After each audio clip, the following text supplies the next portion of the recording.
Muy buenas, estimados compañeras y compañeros. En este video vamos a grabar la solución de la práctica número 4, específicamente de la pregunta 10 en adelante, porque ya en momentos anteriores habíamos resuelto de la pregunta 1 a la pregunta número 9. Y ahí les van a quedar las respuestas marcadas, ¿ya? Y empezamos a partir de la 10 y ya aquí me adelanté un poco que ya tenía una opción marcada. Dice la pregunta: las unidades básicas de la materia que conforman los diferentes elementos químicos de la naturaleza se llaman, recuerden que eso corresponde a átomos, ¿verdad? Los átomos son estructuras que podemos definir como unidades básicas que constituyen la materia, que son invisibles y también podemos decir indestructibles, ¿verdad? Si pudiéramos desintegrar un átomo, lo único que llegaríamos es a producir átomos de otro tipo, ¿verdad? Pero no podemos obtener algo más pequeño, ¿verdad? Alguna partícula más pequeña que los átomos.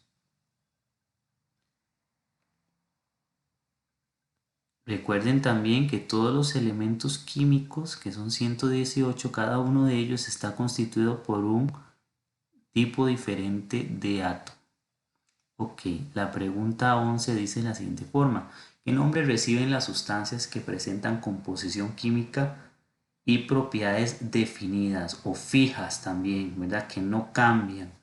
Todas aquellas sustancias que tienen una composición química definida, ¿verdad? Se pueden representar con una fórmula química, ¿verdad?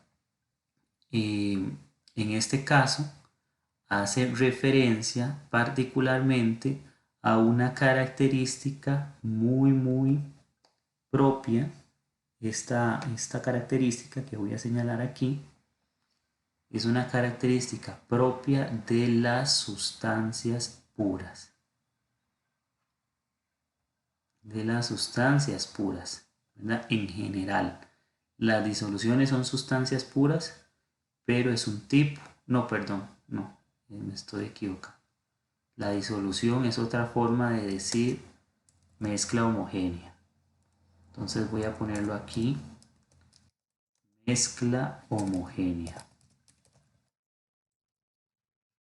Recuerden que a diferencia de las sustancias puras, lo que llamamos mezclas precisamente es la característica opuesta a esta, ¿verdad? Todas las mezclas tienen composición química y propiedades variables, no definidas. Entonces, lo que son disoluciones y mezclas en general van a tener más bien una característica opuesta a esta. La 12 dice: ¿qué otro nombre reciben las mezclas homogéneas? ¿Verdad? Precisamente estamos contestando aquí arriba. El otro nombre que reciben las mezclas homogéneas sería disolución. La pregunta 13 dice: ¿qué nombre reciben las sustancias cuya composición química es variable? ¿Verdad? Vean que es la característica opuesta a esta que definimos aquí. Y entonces esta característica aplica para todas las mezclas o los tipos de mezclas que nosotros vimos, ¿verdad? Que tienen composición química variable. La 14 nos da una lista de sustancias y nos preguntan cuáles de las propiedades, no, perdón, de características de sustancias. Nos preguntan cuáles de las propiedades citadas caracterizan al jarabe como una disolución. Disolución, pensemos en mezcla homogénea, ¿verdad? La mezcla homogénea es aquella que no se reconocen los componentes y que es una mezcla uniforme, ¿verdad? Con composición variable pero uniforme. No podemos identificar sus componentes. Y vamos y vemos la lista, ¿verdad? El sabor agradable no me dice nada acerca de la composición de la mezcla o la apariencia de la mezcla, ¿verdad? El aroma tampoco, ¿verdad? Pero cuando me hablan de composición variable y estable, me están hablando de una característica precisamente de las disoluciones. Y característica 4 me dice que es un líquido homogéneo y transparente, ¿verdad? Eso me hace referencia precisamente a una característica de las disoluciones o mezclas homogéneas, ¿verdad? Estas dos no me sirven porque no me permiten identificar el tipo de mezcla, pero estas dos sí, ¿verdad? Entonces sería solo la 3 y la 4.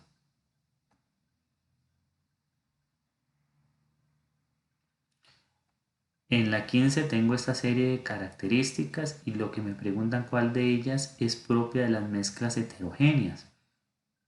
Recuerden que las mezclas heterogéneas son lo contrario de las homogéneas. Aquí en este tipo, ¿verdad? Yo sí identifico los componentes de la mezcla. Entonces pensemos en el cereal, donde yo es una mezcla, donde yo puedo reconocer las hojuelas del cereal, la leche, el banano si le echan banano, la fresa si le echan fresa. A simple vista puedo categorizar o identificar más bien esos componentes de la mezcla. En este caso, ¿verdad? Podemos decir que características generales de las mezclas, ¿verdad? De forma general, esta característica, composición variable, es propia de todos los tipos de mezclas, o sea, aplica para las heterogéneas y las homogéneas. Posee una fórmula química. Esta de aquí es propia, pero de sustancias puras, no de las mezclas. Yo no puedo representar una mezcla como una fórmula química. No existe esas posibilidades porque las mezclas son un conglomerado, un conjunto de diferentes sustancias y no hay forma de representar químicamente toda esa composición en una mezcla. Componentes visibles, heterogéneas, eso sí es una característica que a diferencia de esta otra característica, ¿verdad? Esta característica número 3 sí corresponde de manera específica a mezclas heterogéneas, ¿verdad? Componentes visibles, que precisamente ya lo decíamos. Y efecto Tyndall, ¿verdad? No tiene validez en mezclas porque efecto Tyndall lo trabajamos desde el concepto de coloides que estaba por ahí en antología.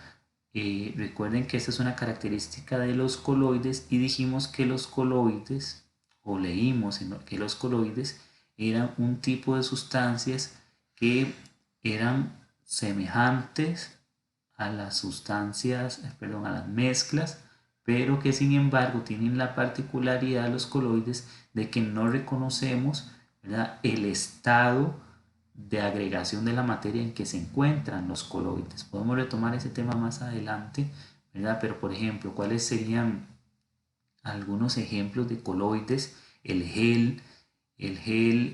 La gelatina, los marmelos, ¿verdad? Esas sustancias donde yo no puedo decir que si son sólidas, si son líquidas, porque la contextura más bien o viscosidad de las mezclas no me permite identificar claramente un estado de la materia. Entonces, hablamos en particular de que estas sustancias son coloides. Bueno, espero que no se me haya cortado ahí el audio porque tuve problemas con la conexión. Vamos a contestar la 16. Tengo una serie de sustancias y lo que me preguntan es cuáles son mezclas, ¿verdad? El hidróxido de sodio es una sustancia que yo puedo representar de eh, de manera definida, o sea, con una fórmula química. Esto es hidróxido de sodio. Esto de aquí, NaOH. Estas cosas tienen que irlas manejando como de memoria, ¿verdad? Si lo represento con una fórmula química, entonces no puede ser una mezcla. Esto es un compuesto químico. Fresco de Chan, evidentemente, ¿verdad? Podemos decir que es una mezcla de agua, azúcar, las hojuelas del Chan. Esta es correcta, es una mezcla. Aceite con agua, ¿verdad? Son dos sustancias por aparte que estoy mezclando. Esto es una opción, ¿verdad? En este caso, la pintura, ¿verdad? Que va a ser un conjunto de de sustancias, ¿verdad? Que se combinan precisamente o se mezclan más bien para generar ese pigmento que llamamos nosotros pintura. La pintura es precisamente una mezcla, y grafito, que el grafito se puede representar con una fórmula química, ¿verdad? Hablamos de muchos enlaces de carbono, eso es grafito. Entonces, eh, no podemos, no podemos decir que el grafito es una mezcla, sino más bien es una sustancia elemental. La respuesta correcta aquí sería 2, 3 y 4. La pregunta 17 dice de la siguiente forma: ¿cuál opción muestra un ejemplo de mezcla homogénea? ¿Verdad? Y nos dan las opciones: carbonato de calcio. Vean que todo eso esas palabras que terminan en ato, de calcio, que tienen como una estructura la palabra, se refiere precisamente a compuestos químicos. Esto es un compuesto químico, vea que termina en ato. Vea el anterior, que era hidróxido de sodio. Esas palabras como sistematizadas es porque corresponden con compuestos. Esta no es correcta, no es un compuesto, esto más bien agua con aceite es una mezcla, pero donde no se combinan o no se disuelve el aceite en el agua, entonces no podemos decir que es homogéneo, es algo heterogéneo más bien. El agua pura, el agua pura es un compuesto químico, no una mezcla. Y si hablamos de vinagre, el vinagre es una disolución precisamente, una mezcla homogénea que se disuelve. O sea, ¿qué tipo de disolución es el vinagre? Bueno, una pequeña disolución de un ácido que llamamos ácido acético en agua, y eso es lo que nosotros usamos como vinagre, ¿verdad? Entonces, la respuesta correcta va a ser el vinagre, y esas cosas las van a ir recordando, ¿verdad? Esos detalles de las sustancias para que comprendan que, por ejemplo, el vinagre es una disolución. El agua pura, ¿verdad? O sea, no el agua de tubo que trae tanta cohecha, sino el agua pura es un compuesto. Agua con aceite, ya saben que es una mezcla, y carbonato de calcio es un compuesto químico. La pregunta 18 dice: ¿cuál opción muestra un ejemplo de materia elemental? O sea, una sustancia pura, un material elemental, solo compuesto por un tipo de átomos, ¿verdad? En este caso, vamos a ir viendo las opciones que no son correctas. El bronce, por ejemplo, el bronce es una aleación de dos metales. Si mal no me equivoco, los metales que forman el bronce son una mezcla de cobre y de plata, si mal no me equivoco, aunque voy a corroborar ese dato, siempre se me olvida. O sea, esto es una mezcla de dos metales, el bronce. No existe ningún elemento químico que sea bronce. La sal de mesa o cloruro de sodio es un compuesto, o sea, no es un elemento. La soda cáustica, ¿verdad? Que si lo buscamos en internet nos vamos a dar cuenta que tiene una fórmula química. Si mal no me equivoco, es otra manera de decir, bueno, vamos a buscarlo rápido si podemos aquí.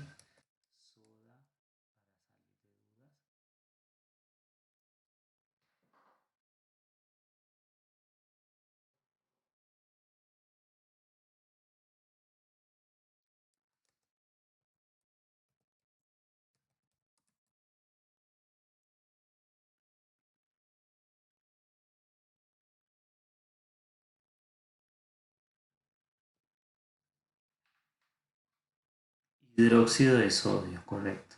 Así lo tenía, pero me lo estaba cuestionando. Soda cáustica es otra forma de decir hidróxido de sodio, que ya lo habíamos estudiado. Este es el nombre común, soda cáustica, pero si lo llamamos hidróxido de sodio es el nombre propiamente del compuesto. Y el diamante, ¿verdad? Que al igual que el grafito, es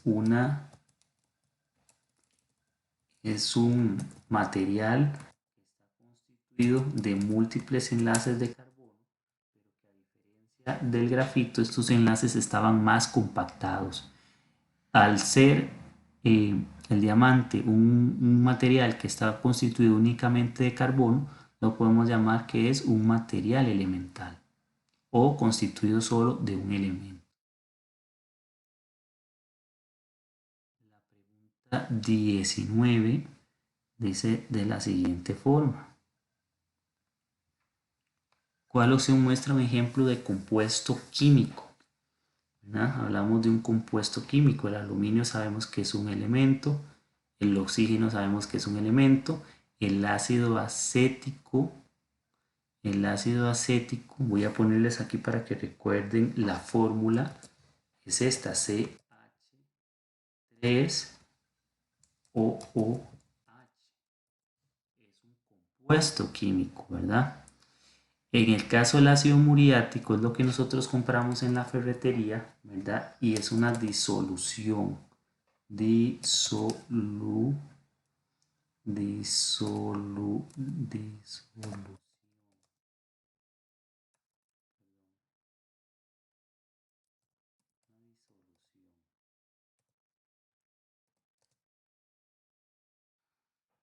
Y entonces la respuesta correcta sería la número 3.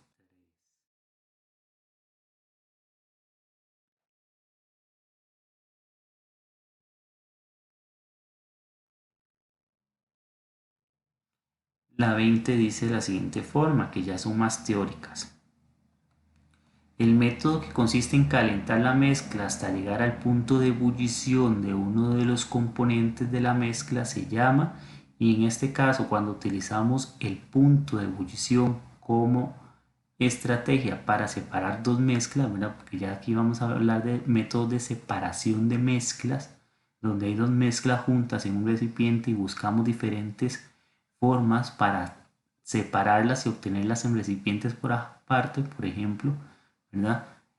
Aquel método que utiliza el punto de ebullición para separar dos sustancias es precisamente la evaporación. La primera sustancia, la primera sustancia que va a ebullir es la que tiene el punto de ebullición más bajo, ¿verdad? Ebullir significa evaporarse, por cierto, es otra forma de decirlo. 21. El método que consiste en utilizar las propiedades de atracción magnética, ¿verdad? Palabra clave, atracción magnética, ¿verdad? Para separar materiales el uno del otro, y la llamamos imantación. Recuerden que al menos en este caso, en este tipo de separación, uno de los componentes de la mezcla tiene que tener esa capacidad magnética para que sea atraído por el imán y así poder separar la mezcla.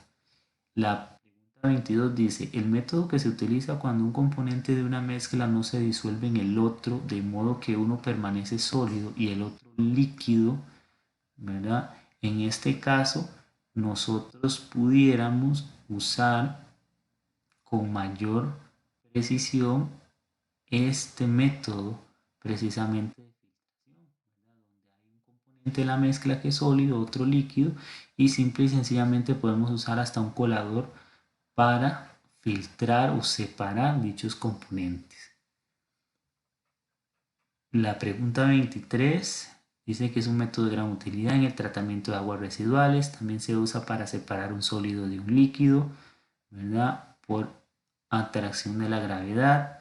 El sedimento se deposita en el fondo del recipiente y el líquido limpio queda en la superficie. A este método específicamente, ¿verdad? Que se utiliza mucho en, eh, en el tratamiento del agua, ¿verdad? Le vamos a llamar decantación. La decantación permite precisamente en el proceso de purificación del agua, ¿verdad? Mantener aguas en reposo para que aquellos componentes sólidos, digamos contaminantes del agua, precipiten o caigan hacia el fondo de las pilas y el agua simple y sencillamente siga corriendo, ¿verdad? Y se vaya purificando con una precisamente fluidez baja, y permitir en toda la circulación del agua que se precipite la mayor cantidad de impurezas. Evidentemente se pasan por varios procesos de filtración y varios tipos de métodos para mantener el agua lo más pura posible. La decantación es solo un paso previo para la obtención del agua lo más pura posible en estos sitios de purificación.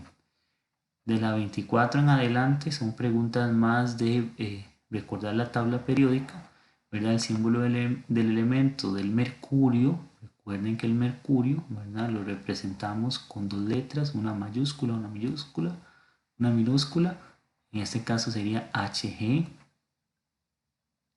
En la 25 me preguntan por el símbolo del helio, que corresponde a la opción A, ¿verdad? Ya esto es más de repasar, deberían ya a este nivel poder hacerlo sin ocupar la tabla periódica, ¿verdad? Así que los que no pueden todavía vayan estudiando y repasando, ¿verdad?, con detalle. Aquí me dan el nombre, bueno, sí, sigue siendo el nombre y busco el símbolo. En el caso del cobre, el cobre es Cu. Aquí me dan el símbolo y me preguntan el nombre, ¿verdad? SN corresponde a estaño. Lo que pueden hacer es poner el nombre, el símbolo de los demás a la par como práctica. Por ejemplo, aquí esto es estroncio, esto es SR, escandio es SC, antimonio es SB. Aquí pueden incluso poner el nombre real, CO, que es cobalto, Ca, que es calcio, Cs, que es cesio, ¿no?, como práctica para que no se les olvide. El nombre del elemento químico que simbolizamos como Au corresponde a oro. Ok.